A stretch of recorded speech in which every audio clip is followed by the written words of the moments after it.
Okay, so 3 names really to watch out for this week at the Sanderson Farms Championship. And Elk, we're starting with a guy who is a rookie on the PGA Tour, but already in one event finished 3rd in Napa and won just shy of $500,000. So welcome to the PGA Tour, Mito Pereira. Yes, and I don't even have to have his stats, which I actually don't have them. We don't have anything on Miko. However, what stats I do have, Diane, is all the tour players that I talked to yesterday told me, here comes another guy. Here's another guy we got to watch out for. So, as you just noted, $400 and so thousand in his first start on the PGA Tour, graduated off the Korn Ferry. Could you imagine how much energy this kid has for the tour right now? I mean, he is going to have a bounce in his step, and he is ready to go. Well, I'm looking at his stats from the week in Napa, the Fortinet, and okay, right, you can't base a lot on 1 week of stats, but the general theme is it's that greens and regulation. So it's going to be the Sergio model for him. I mean, he was 3rd for greens and reg, 4th in going for the green.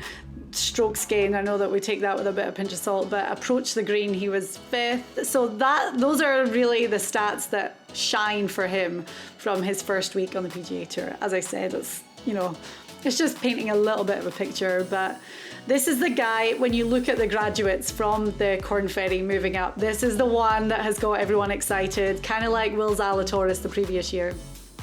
I was talking to Joel Damon yesterday about his good friend Max Honma, who won at Napa, as you said there. And when I think about this young man who hit 4th in greens and reg, Joel was telling me it's hard to beat a guy like Max Honma in California because it's so firm. My friend Pat Perez, who missed the cut, said, I can't play this course. It's too bouncy for me. I can't stop the ball. I can't make it do anything I want to.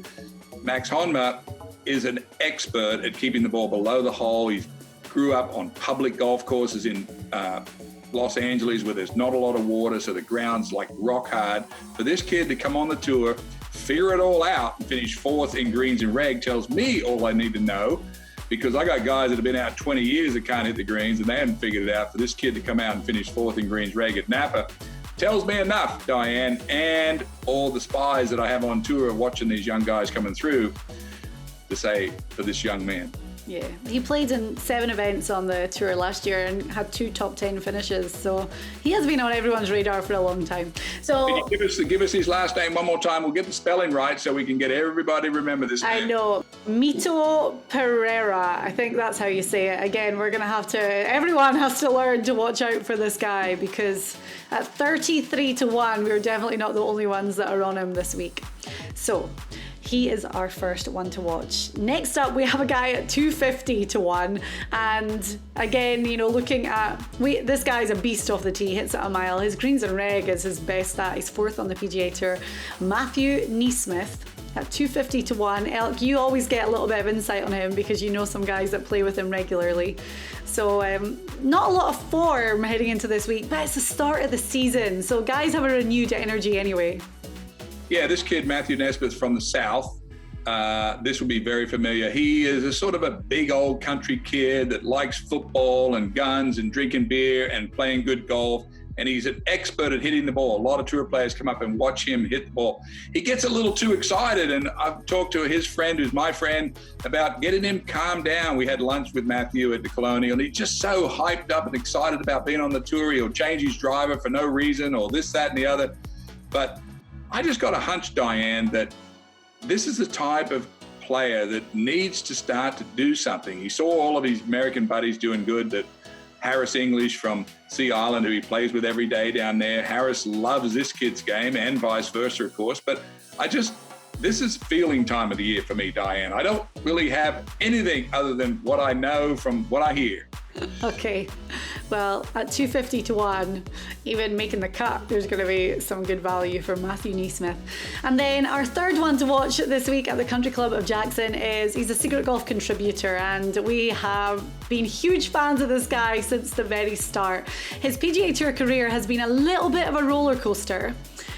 He had to do the Korn Ferry Tour finals just at the end of last season, I guess, to retain his PGA Tour card, to regain his PGA Tour card, in fact. And he ended up finishing really good there with a second place. So Bronson Burgoon is back on the PGA Tour. He played in Napa and finished 16th, and he was in the mix early on for sure at the top of that leaderboard. He's 100-1 this week. So everything seems to be heading in the right direction for Bronson. Yeah, just a couple of months ago, Diane, he was going to be off tour, gone. And as you noted, second in the Korn Ferry event, and then I think he finished really good at Napa. So if you're a Bronson Burgoon guy like we are, it makes you pull your hair out as a fan of his, because he's either way down here or he's way up here, and there's no in between. But I'm going to tell you one thing, when he's going up, he stays up for a while. And I'm riding this horse because of second and feeling confident about what he's just done, got himself back on tour. If he can relax, take a breath of fresh air for a minute, and let's get after it down in Jackson.